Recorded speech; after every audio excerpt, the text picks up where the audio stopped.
En fait, c'est un monde dans la recherche et l'industrie autour de l'intelligence artificielle, du machine learning, de l'apprentissage machine, de l'analyse signal, des mathématiques. C'est un monde plus masculin que féminin. Alors, ça peut avoir plusieurs incidences, c'est-à-dire que on peut se retrouver devant des situations où les ingénieurs ou chercheurs, sans d'ailleurs faire exprès, en fait, vont par facilité trouver des données en quantité qui sont peut-être plus masculines. Moi, j'avais eu ce cas sur une comparaison entre la façon dont les gens s'exprimaient dans un TED et la façon dont on s'exprimait avec un collègue.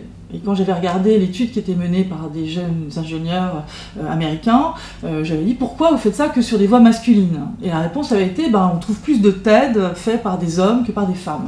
Alors je ne sais pas si c'est vrai ou pas, mais en tout cas la facilité avait été finalement de regarder une partie du problème. Donc on travaille beaucoup sur la discrimination, attention à ces aspects-là. Quand on parle de robotique sociale ou d'agents sociaux, c'est dans l'idée de travailler sur le comportement. Le comportement des hommes et des femmes n'est pas forcément le même dans différentes situations. Est-ce qu'on va faire finalement des systèmes qui vont tout standardiser, ou est-ce qu'on va prendre en compte des différences liées, alors ça peut être, on parle du genre là, mais ça pourrait être aussi lié à l'âge, lié à la culture, lié à tout un ensemble de facteurs pour lesquels il faut éviter de standardiser, de normaliser et d'avoir en fait des machines qui vont répondre de façon générique à tout problème. Hein. C'est pas du tout ça qu'il faut faire. Donc j'alerte en fait sur ce sujet par rapport à cette discrimination de genre qui pourrait exister.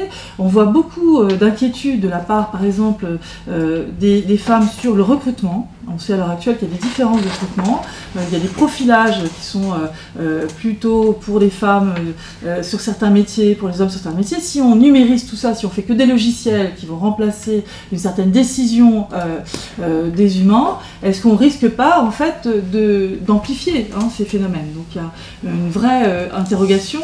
On voit aussi qu'on est encore dans un autre domaine, qu'on cherche à reproduire certaines capacités à travers des robots ou à travers des agents conversationnels. Les femmes, on va les utiliser principalement pour être des assistantes de soins.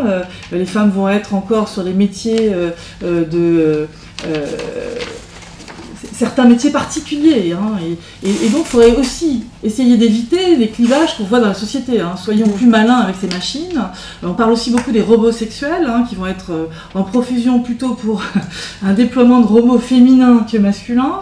Je ne sais pas, mais il faut quand même avoir une réflexion de fond sur des problèmes sexistes autour de l'utilisation de l'IA et du numérique. Alors pour vous rassurer quand même, sur la présence des femmes dans l'intelligence artificielle. Grand prix INRIA Académie des sciences de l'année dernière, une Cordelia Schmidt qui travaille sur la reconnaissance d'images, la reconnaissance de scènes dans des vidéos, technologie d'intelligence artificielle, apprentissage profond, une femme extrêmement, très très bien, bien évidemment, porteuse de l'Institut de convergence sur la science des données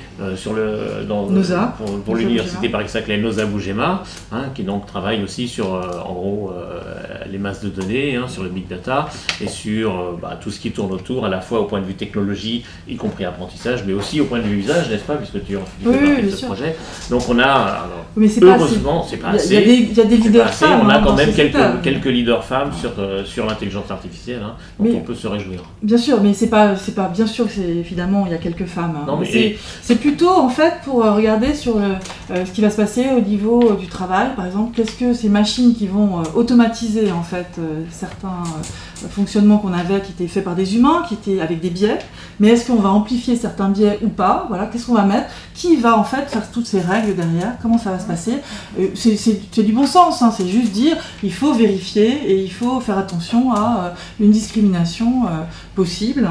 Et moi j'alerte là-dessus. Par exemple, si je fais de la reconnaissance manuscrite, je m'intéresse plutôt j'aurais plus de corpus de droitiers que de gauchers. Alors est-ce qu'on reconnaît aussi bien pour les gauchers?